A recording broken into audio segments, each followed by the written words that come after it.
Hello and welcome to Christian Weather Broadcasting. Today we're going to be discussing Tropical Storm Helene, which is going to become a hurricane and a major hurricane making landfall in Florida. And it's going to be making landfall around 48 hours from now. So this is serious, and we're going to get into this very soon. But before we do, please repent and put your faith in Jesus, because only He can save you from hell. We deserve hell for our sins, but Jesus can save you. And if you'd like to know more, check out the gospel message down in the description. Alrighty, everybody, let's get right into this. This is Tropical Storm Helene, which is soon to be Hurricane Helene, and I wouldn't be surprised if we see a hurricane by tomorrow morning. This system is continuing to get a better look on satellite imagery. I'm noticing that it is more well defined than it was. You can see the center of circulation is right around here, so it looks very good, and there's a lot of convection around that center of circulation, which signifies an intensifying storm, and you can see that is quite a bit of convection in there in those pinks and stuff, pink colors, which signifies a strong storm. And I'm noticing that the storm activity is starting to clump around the center, and it's not widespread away from the center, which also signifies that this is continuing to intensify, and we have seen it intensify from what it was earlier today was 55 miles per hour, and now it's up to 60, or excuse me, maybe 50 miles per hour, now up to 60 miles per hour, with that pressure dropping, which also indicates an intensifying storm. But let's get right into this cone of uncertainty. So, by tomorrow afternoon and probably tomorrow morning, we are expecting a hurricane, and then it's going to become a major hurricane on approach to Florida. The NHC is forecasting around 120 miles per hour.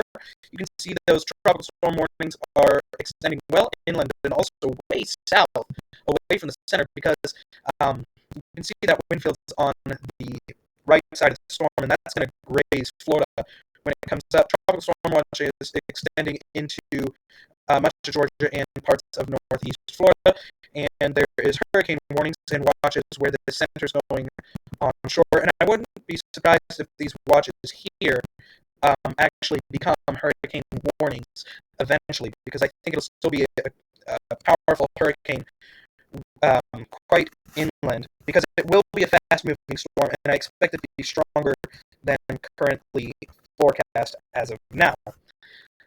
Something else that we need to discuss is this peak surge here. The peak surge is going to be absolutely awful.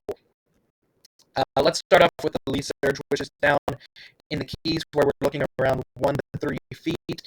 Flamingo, Florida, all the way up to around Englewood, 3 to 5 feet. We're starting to get into a bad amount of storm surge there. 4 to 7 to 5 to 8 feet from Englewood up to Enclote River, or Enclote, depending on the pronunciation.